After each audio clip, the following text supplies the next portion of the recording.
Continuamos en el sol de la tarde. Hablemos de economía. Recientemente el Banco Central presentó su informe de los indicadores de la economía, donde hay un excelente crecimiento económico. También tenemos que muy recientemente, ayer mismo, pues el gobierno escuchó la propuesta de los empresarios y subió un 14% al salario mínimo, cosa que no se hizo con la anuencia de los trabajadores, y ahí está también el problema, la crisis por el asunto del salario. Salario, crecimiento económico, pobreza, desempleo. Hablemos de economía. Doctor Pavel Isa Contreras, bienvenido. Y con esos temas, Pablo, eso da una serie de programas. Él le va a entregar Hochi sucesivos que no le va a entregar Hochi. Lo vamos a guardar en tomo, como la enciclopedia británica. Tenías que decirle como algunos periodistas, ¿esos micrófonos son suyos?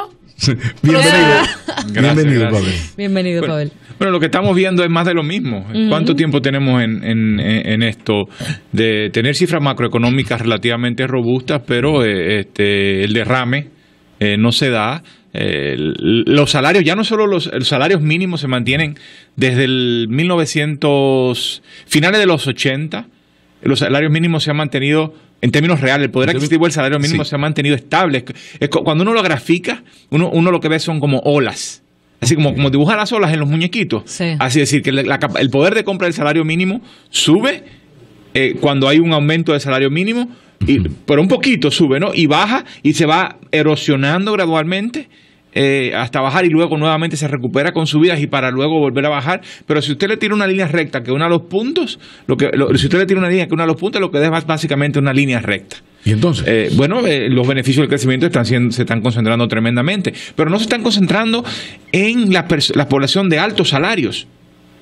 Si uno ve el comportamiento del poder de compra, otra vez, del poder adquisitivo de los salarios más altos, también se da cuenta que estos también van declinando. En el caso del salario mínimo, se mantiene. No estoy entendiendo, espérate. Dile lo que tú ganas. Devuélvete.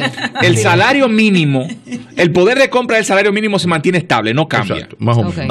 Pero el promedio de los salarios que gana la gente efectivamente, no el que decreta el Comité Nacional de Salarios, sino el promedio. Que es más que el mínimo.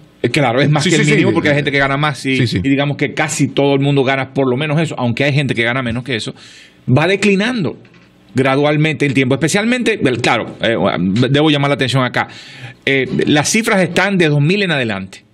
O sea, tenemos 14 años de cifras mensuales.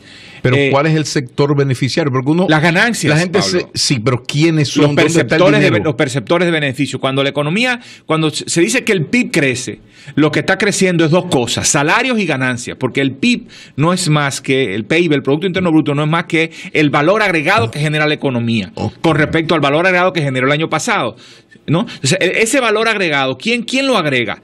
El trabajo de la gente que utiliza maquinaria, equipo, propiedad de un capitalista. Papel. Entonces, muchas veces, esa conjunción, cuando se genera el valor nuevo, se pagan todos los insumos y la diferencia se reparte entre salarios y ganancias. Lo que quiere decir entonces es que donde está el problema, el embudo, donde está cerrado el embudo, es el asunto de que las grandes ganancias están en los capitales.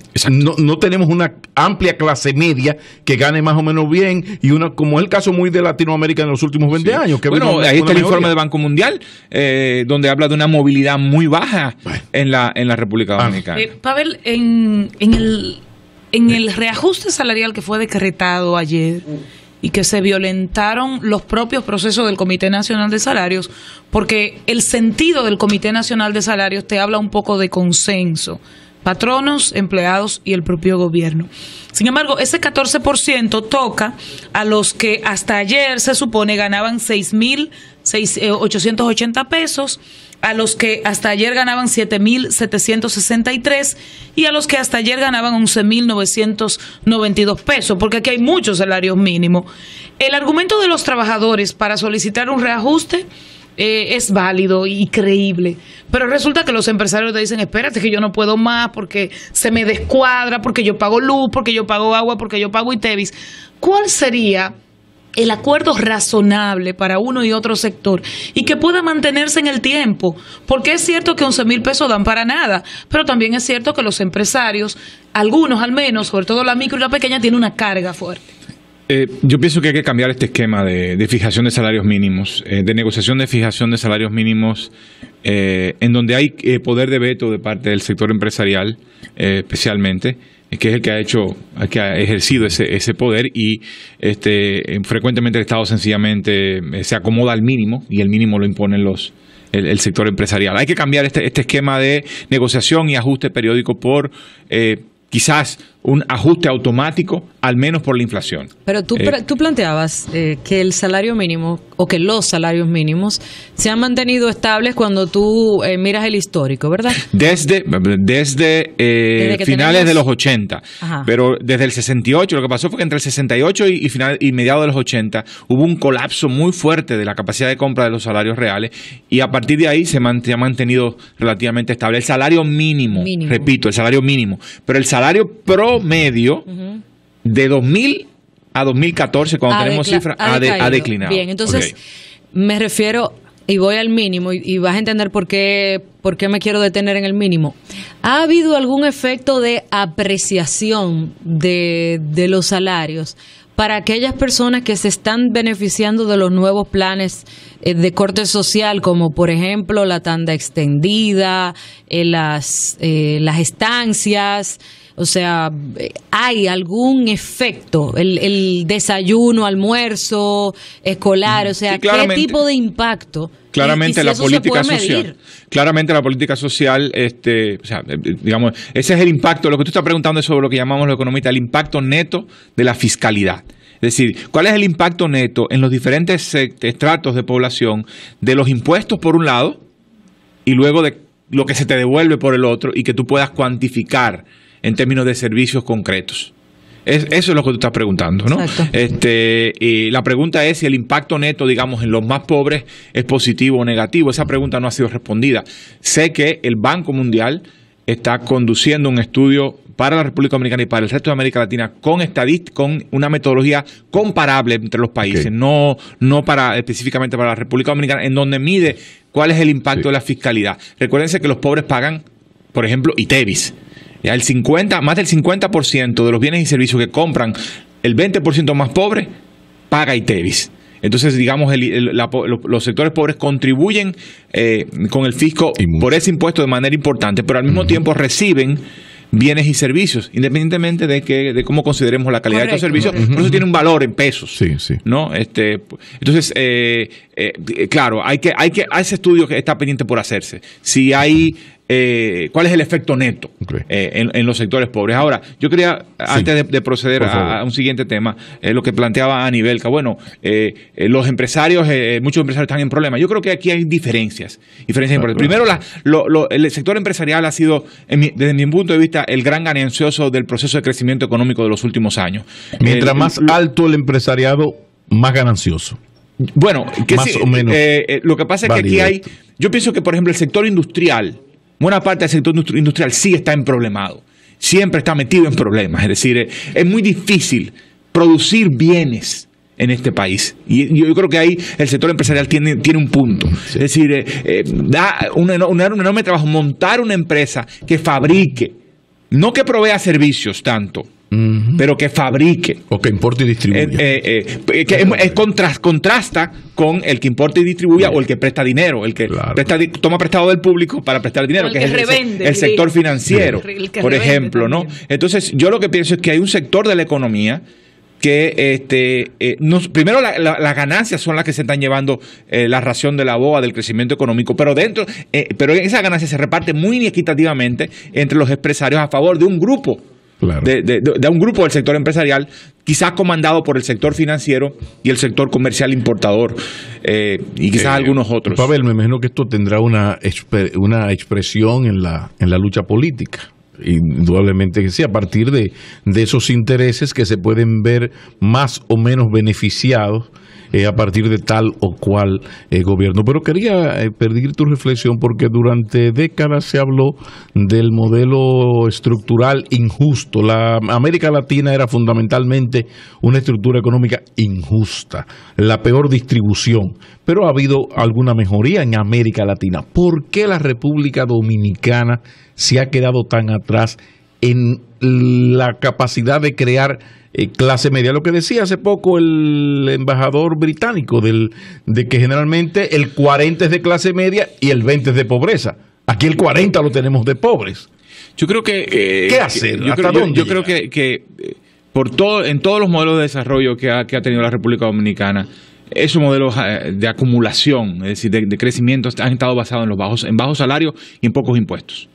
O sea, los sectores pilares de la economía se han beneficiado o de bajos salarios o de pocos impuestos o de uso intensivo de recursos naturales, sin que haya una retribución para el resto de la sociedad. ¿Qué está pesando más ahora? ¿Qué está creciendo más? ¿Y cuáles son los sectores? Bueno, lo que pasa es que en el corto plazo lo que tú ves, por ejemplo, la cifra que dieron antes de ayer es, construcción, ¿no?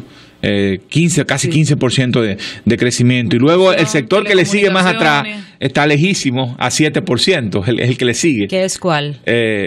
No recuerdo exactamente cuál. No sé si fue el sector financiero. No creo que el sector financiero creció al 5, al 6. Agricultura también creció al 4 o al 5. Pero hay. Pero minería en esta ocasión creció mucho menos por la caída en los precios del oro. Y eso es uno de los factores más preocupantes. Las exportaciones totales de la economía dominicana declinan. Y aún después de sacar el oro. Porque tú dices, bueno, subieron mucho el año pasado, en el 2013, por el oro. Pero ¿cómo se han comportado sin el oro? En este trimestre cayeron en más de $100 millones respecto al primer trimestre del año pasado, quitando el oro. Eso significa que el aparato productivo dominicano sigue siendo bastante poco competitivo. Bueno, pero entonces, volviendo al tema de por qué. Bueno, porque esta economía, el crecimiento, hasta hace muy poco tiempo, yo creo que ahora estamos en un proceso de cambio que no sabemos hacia dónde vamos, ha estado muy basado en bajos salarios o en explotación intensiva de recursos naturales o en relativamente pocos impuestos. Tengo el dato, disculpa, de los crecimientos, el informe del Banco Central. Construcción 14.9, comercio 10.6, intermediación financiera 7.4, transportes 6.2, educación 9.4, agropecuaria 5.8, manufactura local 5.5, hoteles, bares y restaurantes 4.9. ¿Tiene telecomunicaciones por ahí? Telecomunicaciones no figura. No, pero no está entre los primeros. De hecho, no está entre los 10. Porque telecomunicaciones siempre estaba. Sí, pero el aporte adicional ya la innovación el ritmo de innovación es menor. El ritmo de crecimiento de la densidad telefónica empieza a decrecer. Porque ya todo el mundo tiene más celulares que ciudadanos. Pero ya llegó un tope, ¿no? Pavel. Sí. El presidente de la República, Danilo Medina, ha reconocido la injusticia que plantea la inequidad salarial en nuestro país. Inclusive ha citado una enorme proporción de los empleados públicos y privados que devengan un salario muy por debajo de sus necesidades básicas para vivir con un mínimo de dignidad. Que empiece con el salario mínimo que él puede, que es el del sector público. Por ahí viene mi pregunta. ¿Cómo explicar precisamente esa equidistancia que mantiene el presidente en materia de actuar, siendo la principal instancia? Es decir, si se quiere, es el mando de la sociedad dominicana. Es decir, debería dar el ejemplo y sin embargo, en ese sentido no hace nada. Se mantienen todavía los policías ganando un salario de $6,000 y muchos empleados públicos que trabajan, porque hay mucha gente que recibe buenos salarios sin trabajar, pero muchos empleados públicos que rinden una labor tremenda, incluyendo la gente de migración, con una labor tremenda, con horario, manejando conflictos, situaciones, y sin embargo, el gobierno, el presidente de la República, que debería dar el ejemplo, no hace nada. ¿Cómo se explica esa conducta? Yo creo, la única explicación que yo podría dar, no estoy 100% seguro, es el tema fiscal. Claramente, o sea, elevar los salarios significa recortarle a alguien. Y ese alguien puede que tenga más poder político. Esos alguienes, perdonen que use este término, tengan más poder político y diga, espérate, yo voy a tener que recortar y recortar significa o recorto obras o recorto empleomanía de más altos ingresos. Ahora, recuerda que los salarios mínimos son los que dictan también las pensiones en el sector público. Sí. Entonces, subir los salarios mínimos implica también ajustar Y no- las Pero hay una gran pensiones. diferencia entre los mínimos y los máximos en la Por República supuesto, Dominicana. por supuesto, Probablemente por en supuesto. materia de política salarial No, somos la los ine- más inequitativos la, del mundo. la inequidad salarial en el Estado es más fuerte que en el sector privado. Ahora, Salarial. No sería Sí. razonable, Pavel, y esto tiene que ver con economía, pero evidentemente tiene que ver hasta con el tema de seguridad pública, que por ejemplo, en el sector público se dice, no es tanto así, que se gana muy mal, el mínimo, obviamente. Podría ser razonable para el gobierno y tendría un impacto económico no tan distorsionador. Por ejemplo, incrementarle a algunos sectores. Me refiero al sector policía militares. Estamos hablando de 100.000 personas, más o menos, que aunque ciertamente hay pensiones que escapan a veces a la imaginación de uno dice, ¿cómo es posible que un general se vaya pensionado con 200.000 pesos? Eso ocurre en la realidad. Pero el resto gana 7.000. ¿No sería razonable inclusive aumentar por sector hasta que logremos un equilibrio mayor? Eso. Lo que pasa es que yo pienso que eso también puede exacerbar algunas inequidades, ¿no? Es decir, tú aumentas el salario a unos, pero dejas a los Bueno, otros. pero las enfermeras ganan poco también. Entonces, bueno. Y ganan más que los policías. Sí, pero entonces también tenemos el sector magisterial, aunque ese sector ha sido un poquito más beneficiado, mejor atendido en los últimos O sea, en los ciertamente últimos 2 años. en el gobierno hay sectorizaciones. O sea, yo creo que no tienen por qué rivalizar. Yo creo que tienes que aumentar el salario, el mínimo, para también que el salario del sector público empiece a marcar pauta de camino del resto de los salarios, que ayuden en esa dirección, mientras tú haces los ajustes sectoriales necesarios, pero además contra resultados concretos. Atención en salud, por ejemplo. Claro. Pavel, la situación es difícil con el asunto salarial. Por una parte, en el Estado cobran 620.000, de los cuales menos del 50% trabaja. Porque es una cosa interesante, ¿no? Recibir un sueldo no significa que la persona rinda una labor. Ese es un problema. Luego está... Es una transferencia. Es una transferencia, pero que el Tigre tiene tantos... El Estado tiene 620.000 empleados. No. Entonces, cuando hablas de aumento... Los empleados son que trabajan en otro tema. Pero de esos 600.000 tienes que quitarle los de las pensiones, los pensionados, porque ahí ese número incluye pensionados. Pero aún a partir de ahí es lo que tú dices. Es decir, quítale de esos 530. Bueno, quítale un grupo que efectivamente... Pero a donde quiero llevarte, si ponemos esta parte, luego está el desafío para el empresariado, el de la lucha, no el de las grandes ganancias, el que quiere competir. La República Dominicana solamente tiene una balanza comercial favorable con Haití. Después, donde quiera que se mete a hacer... muy significativa. Muy significativa, bueno, esa es otra historia, ¿verdad? Terrible. Pero después, donde quiera que nos metemos en acuerdo, fracasamos, siempre perdemos, ¿no? Entonces, ¿de qué manera se puede llevar esto como a un cierto equilibrio? Unas palabras presidenciales reconociendo la importancia de la labor del empresario como emprendedor, el que genera riqueza, el que genera empleo, que le quedaron bonitas. Incluso dijo algo muy chévere: perdimos muchos años teorizando y el tiempo se acaba. Lo que pasa es que lo que yo me quedé esperando es que a partir de que el tiempo se acaba, vamos a romper corozo. Háblame un poco de las salidas a este entrampamiento, para decirlo de alguna manera, que tiene la economía dominicana y el país. Yo creo que hay un tema distributivo, un pleito distributivo entre salarios y ganancias que lo abordé hace un rato. Por supuesto.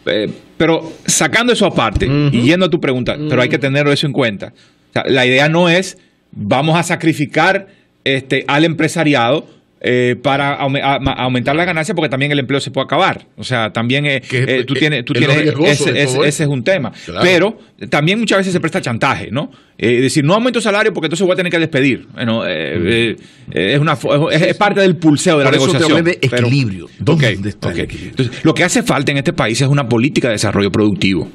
Desde que desmontamos la sustitución de importaciones, o las desmontaron nuestros antecesores. ¿Verdad? Tus antecesores, mis antecesores, no los de Pablo, que en el 78 era funcionario. El señor invitado tiene la palabra, por favor. Desde la política de sustitución de importaciones de los 70, en la que Pablo participó. Que el país llegó tarde a esa política, porque Centroamérica la impulsó en el 60. Y nosotros llegamos 8 años después de Centroamérica, en el 68, pero la desmontamos después de la crisis de la deuda, la insostenibilidad del modelo, las formas concretas en que el agotamiento, pero también la insostenibilidad por las formas concretas en que se impulsó. Entonces, pero no reemplazamos eso. Dejamos en lo fundamental, después de 10 años de transición en los 80, donde hubo algunos intentos de promoción de exportaciones y demás, dijimos, bueno, no, vamos a un mercado liberalizado, vamos a desmontar la protección arancelaria, pero vamos a desmontar todos los esquemas de promoción de la inversión, y lo único que nos vamos a quedar es con exenciones impositivas y salarios mínimos bajos. Entonces así no se puede. Así, digamos, no es posible construir capacidades productivas. No significa que las exenciones no tengan un rol.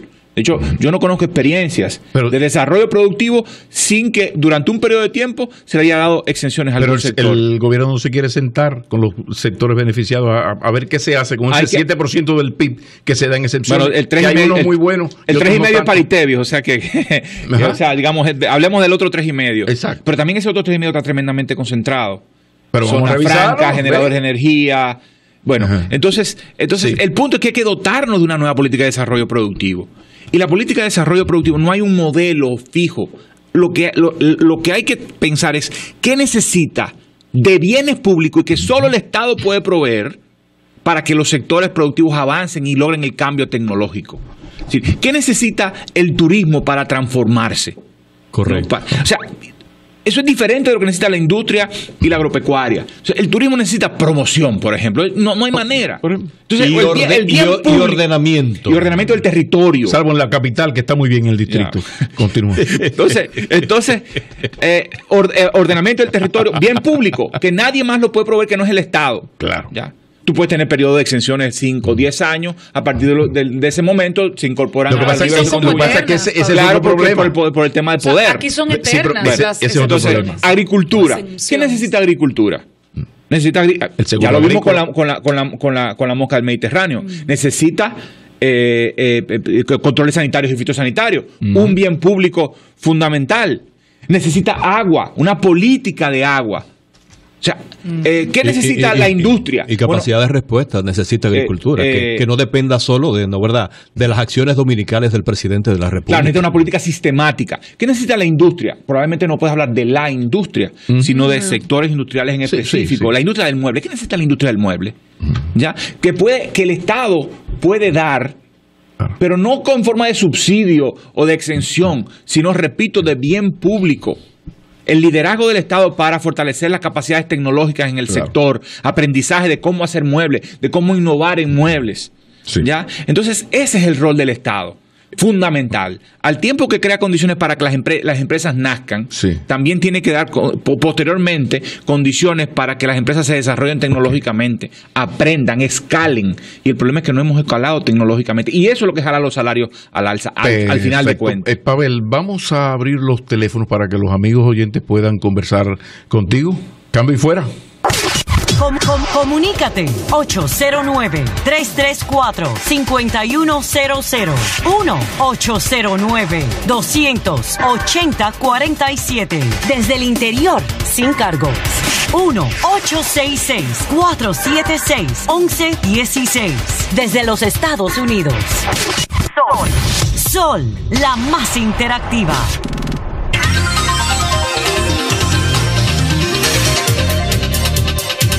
4:33. Sus llamadas, por favor. Pavel Isa Contreras, doctor en economía, está por aquí y quiere responder sus preguntas. Muy buenas tardes.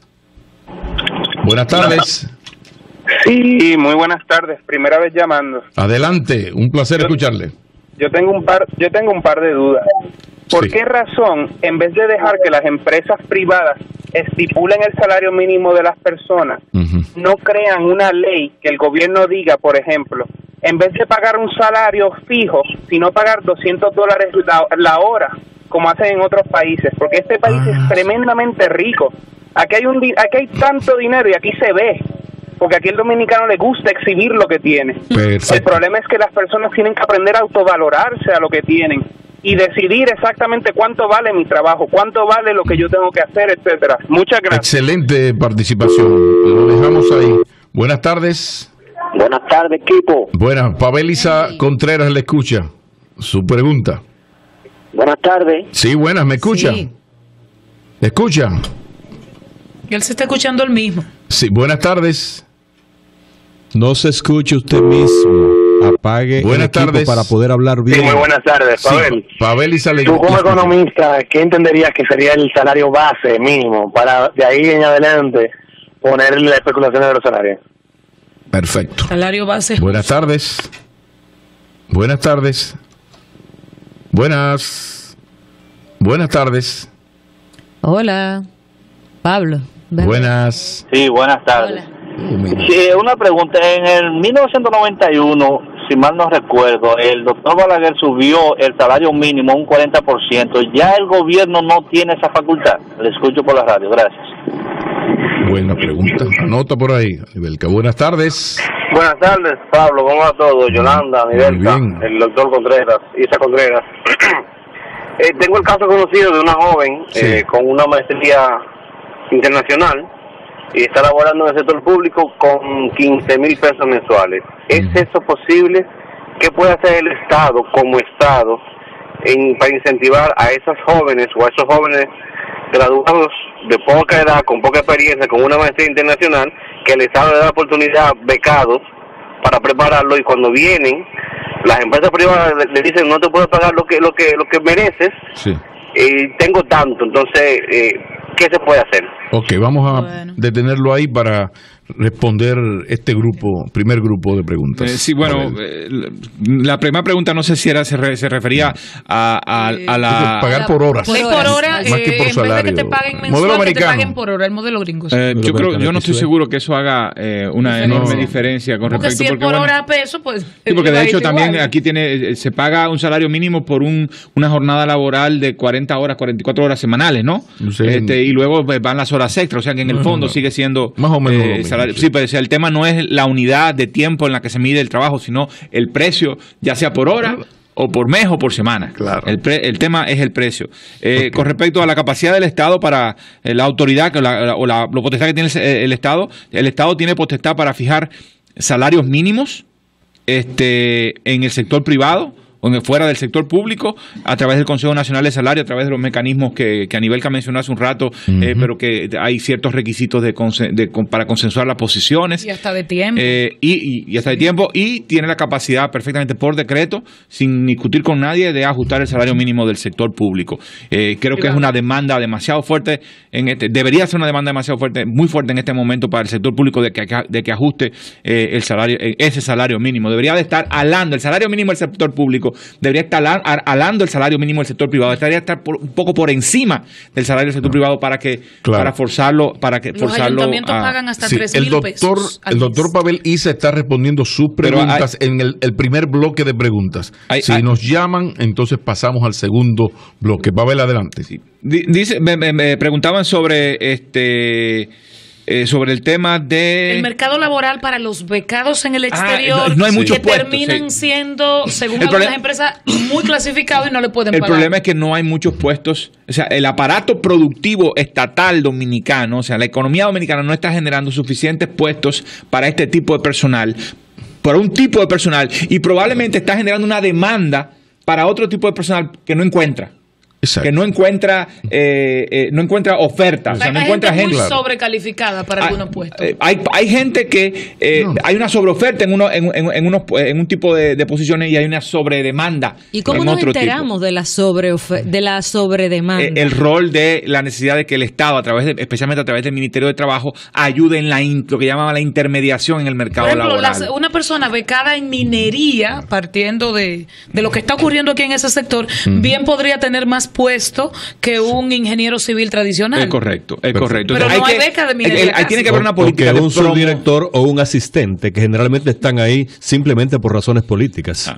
Pero ese es un tema también de eficacia del sector público y de la devolución, que hablábamos de cómo el Estado devuelve lo que cobra de impuestos y devuelve a los más pobres. Una parte de eso se queda en esas uñas. Pero lo que tiene que haber es una política de fomento de la formación de personal en ciertas áreas, previendo que que el sector privado y el propio sector público va a demandar en esas áreas y desincentivar otras áreas o no darle el mismo incentivo a otras áreas. Al mismo tiempo, usted tiene un plan nacional, una estrategia nacional de desarrollo y tiene planes de desarrollo sectoriales. Usted dice, bueno, si hay esto, si usted apuesta a frutas y vegetales, por ejemplo, caso que el Estado Dominicano apostó desde el DERECAFTA a eso, y creo que es un esfuerzo interesante, aunque todavía insuficiente, y que no se le dio el suficiente respaldo con los clústeres y esto. Pero si usted apostaba a eso, pues usted tenía que también en sus programas de beca, de incentivo, apoyar las instituciones de formación superior en la República Dominicana, como el ISA, el Instituto Superior de Agricultura, la Universidad ISA para eso, o becas en el exterior para eso. Está muy fuerte el tema de la fuga de cerebro. Las personas que, por ejemplo, son becadas en el exterior, muchas en España, que es uno de los países que tiene un mejor programa de intercambio con nosotros, y se quedan en España inclusive de manera ilegal, porque aquí, mira, yo soy licenciada, tengo 2 máster, no califico, o si no se pueden quedar en España, migran hasta otros países por el tema del pago. Vamos a la segunda parte de las preguntas. Buenas tardes. Buenas. ¿Se podría bajar la base del impuesto que paga la empresa para la que contrate más número de empleados cuando nace una empresa? No sé si me entiende la pregunta. Sí, le escucho. Exoneración de impuestos por cantidad de empleados. Sí. Viene la segunda. Buenas tardes. Pavel Isa Contreras, le escucha. Adelante. Yo quiero saber, una persona que gane 11,000 pesos, ¿eso le cubre ese aumento pírrico que hicieron? No le cubre, mínimo, pero hermano, ya le va a contestar. Salario mínimo. Finalmente, buenas. Aló. Última de la tanda. Preguntas a Pavel Isa y Contreras. Sí, yo quisiera saber por qué es que no hablan de esos pobres envejecientes que están muriendo de hambre y nadie habla sobre eso. Ni el gobierno, ni ustedes los comunicadores, ni nadie. ¿Son pensionados esos envejecientes? Gracias por su comentario. No, ese es un tema, lo vamos a nombrar en producción aquí, porque si él escuchara el programa todos los días, supiera que sí se habla de eso. Lo que pasa es que cuando él está oyendo el programa, él quiere que se hable del tema que él quiere escuchar. Buenas tardes, bienvenido. Buenas. Sí, buenas, Pablo. Qué bien manejo yo esto. Una pregunta. ¿Hay algún otro país del área donde los empresarios tengan tantas excepciones al nivel de impuesto como lo tienen aquí? Perfecto, por ahí va a comenzar Pavel Isa Contreras. Sí, esto no es exclusivo de la República Dominicana. Lo que llamamos los economistas el gasto tributario. Ustedes oigan esa palabrita dominguera, gasto tributario. Se está es como si lo que quiere decir es un gasto tributario en el sentido de que es como si el gobierno cobrara el impuesto por una parte y se lo devolviera a la misma gente que pagó por otra parte. Es como si fuese un gasto. La exoneración es como si fuera un gasto. Por eso se le dice así. El gasto tributario, por ejemplo, en Guatemala tiene tiene todavía más peso que en la República Dominicana. No me diga. Y en otros países de la región lo tienen así. Pero mientras más pobre es el país, mientras más bajo su nivel de ingresos per cápita, mayores hay una relación importante con el gasto tributario. ¿Y eso es malo o es bueno? Yo creo que refleja una correlación de fuerzas en la sociedad, en la cual ciertos sectores empresariales logran reducir, privilegios tributarios, y eso al final se traduce en una poca capacidad del Estado, poca capacidad financiera del Estado para proveer los bienes y servicios esenciales para la población que ayude a levantar el nivel de ingresos y las capacidades de la población. Hubo otra pregunta que era ¿cuál sobre el salario mínimo necesario? Que era del bloque pasado. Mira, yo prefiero hacer la pregunta yo prefiero no centrarme en un número. Yo prefiero centrarme en una senda. Yo no sé cuál, o sea, no es difícil estimar cuánto es la canasta básica para una familia de 4.4 personas, que es el número promedio de hogar, ok, 4.4 personas con una canasta mínima necesaria, alimentación, transporte, vivienda, cuesta tanto. Eso no es nada difícil y no tengo el número en esta cabeza. Está por encima de 20,000 el quintil más barato, según el Banco Central. O sea, la canasta típica del 20% más pobre, pero la pregunta es si tú quieres utilizar eso como referencia o es mejor utilizar la del 20% siguiente o la de la media del país. Ahí hay un tema. ¿Cuál debe ser tu norma? Probablemente la del 20% más pobre, que es 20,000 pesos, probablemente sea muy baja. Pero bueno, no nos concentremos en cuánto es, a menos que lo pensemos como objetivo, Pavel, pero tiene que pensar en subirlo. Finalmente. La reclasificación esta de las empresas que propusieron los empresarios. Mira, a mí no me parece entendible. O sea, estamos hablando de una clasificación que ya tiene varios años, que se va agotando, que los números pierden relevancia. Ya una empresa de 4 millones de pesos capitales es una empresa relativamente pequeña, solo que no debía de haberse sujetado a la negociación del salario mínimo, cuando era una negociación pendiente en la cual los empresarios se habían comprometido inicialmente y la dilataron. Yo creo que es una discusión relevante, necesaria. Creo que puede haber un régimen, eso fue otra pregunta, un régimen particular para nuevas empresas, tributario y también de seguridad social. Por ejemplo, en ciertos sectores o en cierto tipo de empresas, el gobierno puede decir, por los primeros 6 meses, yo te pago la seguridad social de ¿Y por qué es tan difícil? Cosas como esa, que ustedes los economistas se reúnen, tertulian sobre esto y se ve como lógico, relativamente fácil además. ¿Por qué esas cosas no se hacen? Creo que hay temores de que la capacidad del Estado sea limitada para supervisar que eso se cumpla. Por ejemplo, que no se convierta en lo que se llama una puerta revolvente, de que tú metes a un empleado, dura 6 meses, después lo sacas, después lo entra, y entonces al final tienes 2 o 3 años el mismo empleado, como si fuese un empleado nuevo. Dos preguntas que están pendientes. De cosas. Dos preguntas que están pendientes, Pavel. La posibilidad de reducir impuestos a por cantidad de empleados que tenga. Una. Y la segunda, ¿por qué el reajuste no toca a las personas que ganen, por ejemplo, 20,000 pesos? Esa pregunta, de hecho, ya hay ciertos sectores que están beneficiados con un salario mínimo más bajo que el promedio de la economía y con exención de impuestos, como zona franca. O sea, eso lo conocemos. Yo creo que eso es algo que puede perfectamente discutirse. Probablemente no debe pensarse en salarios o impuestos más bajos o salarios incluso un poco más bajos de forma permanente, sino otra vez de forma temporal. A todo nuevo entrante al mercado de trabajo que tenga menos de 20 años, tenga menos de 23 años, yo le pago la seguridad social o le doy un descuento, le doy un incentivo fiscal que no debe durar, primer empleo, que no debe durar más de tal periodo de tiempo, ¿no? O al mismo tiempo tú lo contratas y yo le pago la capacitación, que sea en una línea estratégica para el desarrollo de este tipo de empresas, que el Estado y que la sociedad se puso de acuerdo para empujarla, frutas y vegetales, turismo de más alto ingreso. Usted nómbrelo. Perfecto. Terminamos aquí. Pavel, de eso se trataba. Qué bueno hablar con los que saben. Gracias. Gracias a ustedes. Volveremos a encontrarnos. El doctor Pavel Isa Contreras ha estado hablando de economía política. Economía también bien aterrizada en este programa. Son las 4:46. Cambio y fuera. El mediodía me cuenta.